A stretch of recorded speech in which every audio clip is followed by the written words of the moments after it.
Okay, so asset allocation ini ada kena mengena dengan risk allocation. Sejauh mana kemampuan ataupun kesanggupan seseorang pelabur itu menanggung risiko akan mempengaruhi banyak mana dan jenis apa aset yang dia laburkan. So kalau awak perhatikan dekat dalam slide ini ada dua bulatan carta pie. Di sebelah kiri itu kalau awak nampak satu individu yang sanggup menanggung ataupun sanggup dia laburkan 60% daripada aset dia dalam bentuk equity. Okay, dengan kata lain dia ni mungkin individu yang sanggup tanggung risiko lebih tinggi berbanding individu yang sebelah kanan carta pie itu, carta pie sebelah kanan, dia tak sanggup tanggung risiko banyak. That's why dia melabur 25% sahaja dalam equity. Kemudian dia nak banyak melabur dalam bond dan seterusnya dalam bill. Right?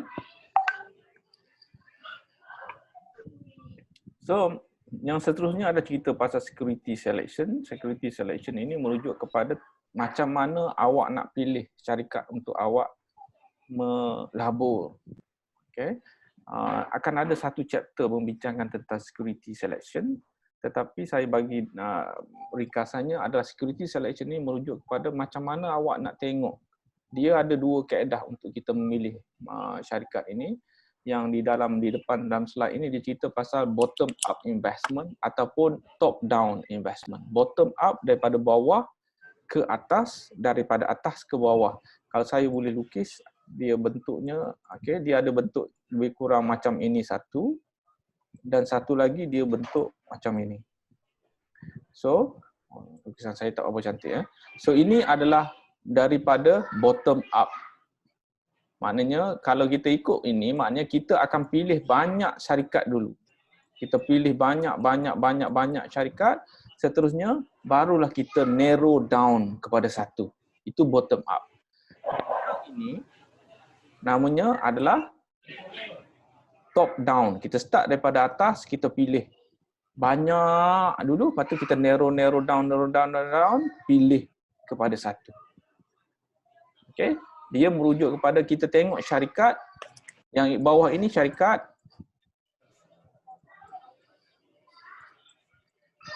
yang atas ini adalah negara. Saya tak apa. Sama, di sini pun negara, di sini adalah syarikat. Okay? So, sama ada awak bottom up ataupun narrow down strategi. Ini kita akan bincang dalam satu chapter. Okay. Dan di sini ada cerita pasal risk return trade off. Kalau ditunjukkan, kalau awak perhatikan di sini ditunjukkan secara puratanya itu ni dia adalah di Amerika Syarikat, data yang dibuat daripada analisa di Amerika Syarikat. Dia kata kalau melabur di Amerika Syarikat dia guna data lebih kurang tahun 19,000 lagi hingga ke data yang sekarang. Dia kata secara puratanya awak melabur dalam pasaran saham di Amerika Syarikat, awak akan dapat pulangan 12% dan kemungkinan pernah mengalami, kalau melabur akan kemungkinan mengalami kerugian 46% dan kalau boleh maksimum keuntungannya 55% pada tahun-tahun berikut. Ini adalah berdasarkan track record pelaburan di Amerika Syarikat. Nanti kita akan buat lebih kurang benda yang ini yang sama juga, kita tengok track record pelaburan awak. That's why saya nak suruh awak buat, letakkan dalam Excel yang saya suruh awak buat tu. Saya nak suruh awak buat satu rekod, lepas tu kita akan menyelidik, menganalisa rekod pelaburan awak. Nak tengok dari segi trade, risk return trade off apa semualah. Okay. So ni cerita pasal ni. Seterusnya cerita pasal efficient market. Nanti kita akan bincangkan juga pasal efficient market.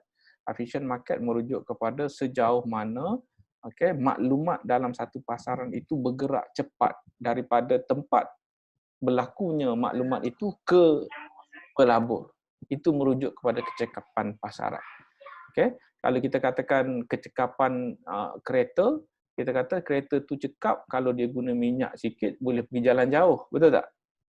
Tapi kalau kecekapan pasaran keuangan dia merujuk kepada cepat mana maklumat yang ada itu berlakunya satu peristiwa, cepat mana maklumat itu diterima oleh pelabur. dan pelabur itu buat tindakan nak beli ke nak jual berdasarkan maklumat yang dia terima.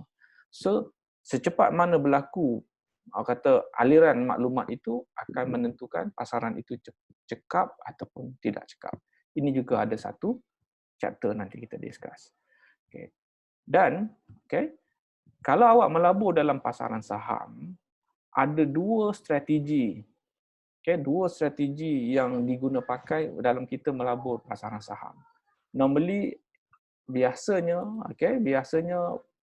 kita namakan dia adalah pelaburan aktif, strategi pelaburan aktif dan satu strategi pelaburan pasif.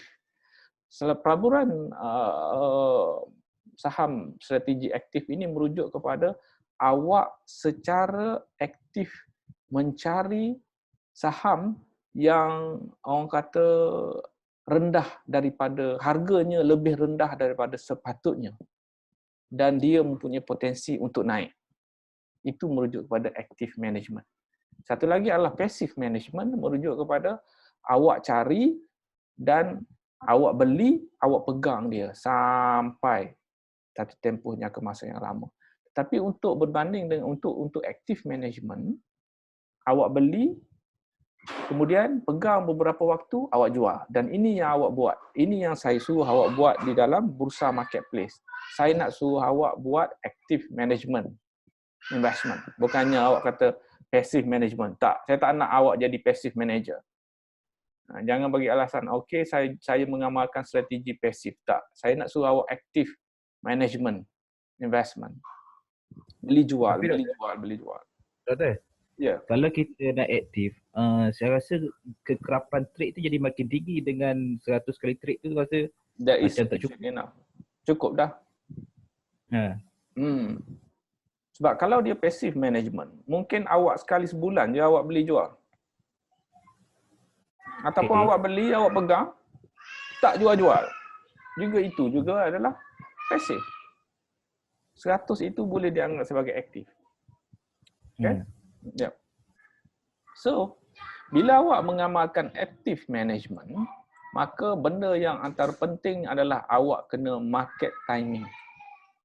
Apa maksud market timing? Market timing merujuk kepada awak kena cari satu masa untuk awak beli dan awak kena cari satu masa untuk awak jual. Masa yang sangat tepat untuk beli dan jual sebab masa awak beli dan jual itulah menentukan awak untung ataupun tidak.